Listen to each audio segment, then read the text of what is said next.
Hello first graders and welcome to another English video lesson. Today we will continue talking about career choices and stuff related to your future jobs.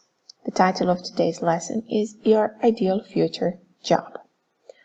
Hopefully by the end of the lesson you will be able to describe it, so you might consider what is going to happen sometime in your future. So let's start.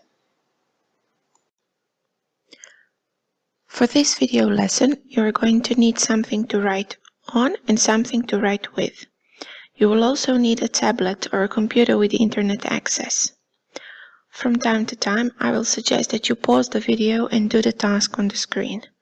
You can always do it on your own when you feel the need to process something. There is also the possibility to replay the video to make sure that you got everything right. So, let's see. Let's start with a quote. This one is attributed to Mark Twain. Allegedly, he said, "Find a job you enjoy doing, and you will never have to work a day in your life."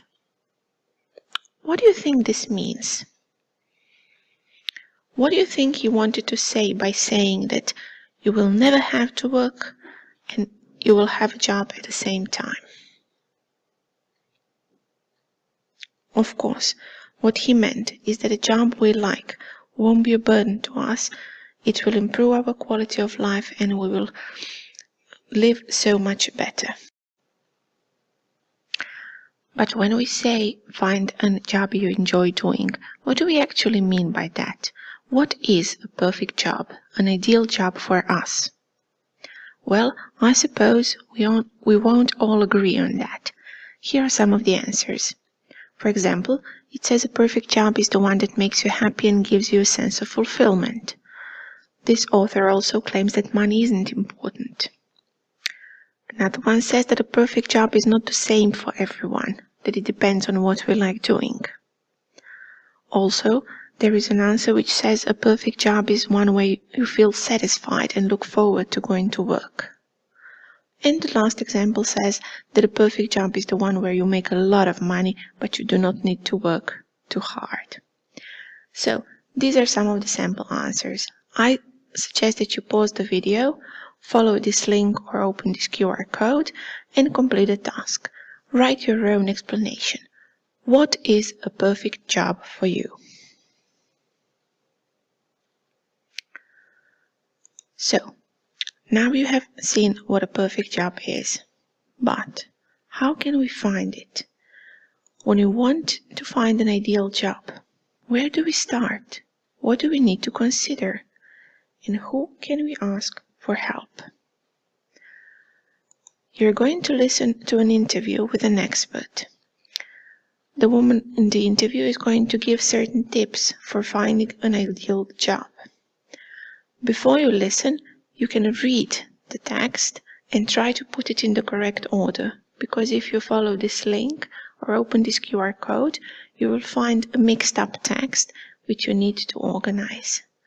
I strongly suggest that you pause the video and do the task now.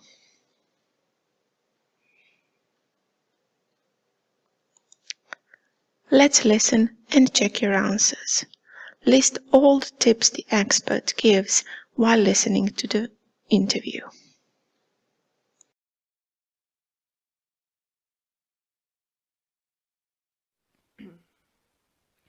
Miss Daisy, thank you for joining us today. I know that many people will say that talking about career choices is not a topic for first graders in high school, but you disagree, don't you? Thank you for having me. Yes, I believe one is never too young to start thinking about their future, and our careers are an extremely important part of that future. Teenagers probably already have some ideas about their dream jobs. They see stuff in the media, talk to their peers. But when thinking about their future careers, where should they actually start? Well, the best way is to start by thinking about what you love doing or what you find fascinating. When you have free time, how do you like to spend it? What are you focused on? Don't think about what kind of job it is, how much money you would make, or what skills you need at this point. Just focus purely on what you love as a starting point. That sounds great, but what if you really enjoy doing something you're not really good at? That brings us to the next step. Think about your unique gifts and talents. If you cannot determine what you're good at, think about what others see in you. What do people come to you for? What do they praise you for? Many of us have qualities we don't think of as special skills, but these can potentially lead to a career that is a natural fit. Some of us are natural-born problem solvers, some are finance whizzes, others are incredible cooks. I see what you mean. So we think about what we like doing and about what we excel at in a way. Are you saying that putting these two aspects together is the way to decide on your career path? Well, that's the place to start. But to find an ideal job, that may not be enough. We also need to consider what skills we want to utilize. What if you are an incredible cook, but you hate preparing food? We need to think about the actions we want to be taking on a regular basis. The whole point is to find a job that will make it possible to spend your day in a way that is meaningful and rewarding to you. Money is important, but it's not everything. Elevating the idea of a job to something beyond the money you earn is extremely important. We should ask ourselves, if every day matters, what do we want to be doing? Still, I don't think we can just ignore the financial aspect. Isn't the whole point of finding a job not having to worry about paying the bills and covering your personal expenses? Not in the long run, because if you end up doing something you don't really enjoy, no money in the world will be enough to make you happy. Money is important, no doubt about that.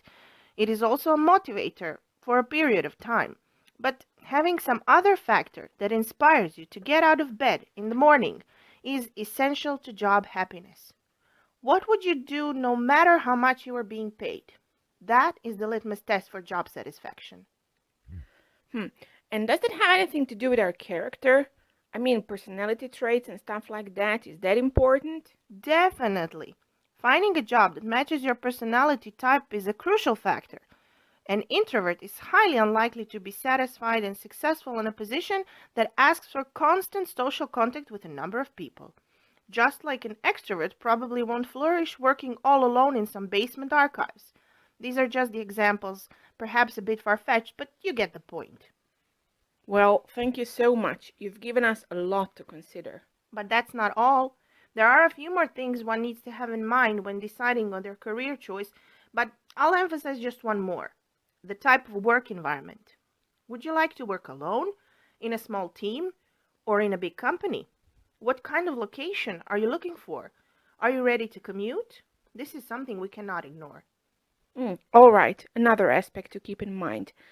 Thank you, Miss Daisy, once more. This has been very informative. And thank you for the opportunity to talk about such an important topic. Our jobs take about 1/3 of our lives. It's essential we choose them well.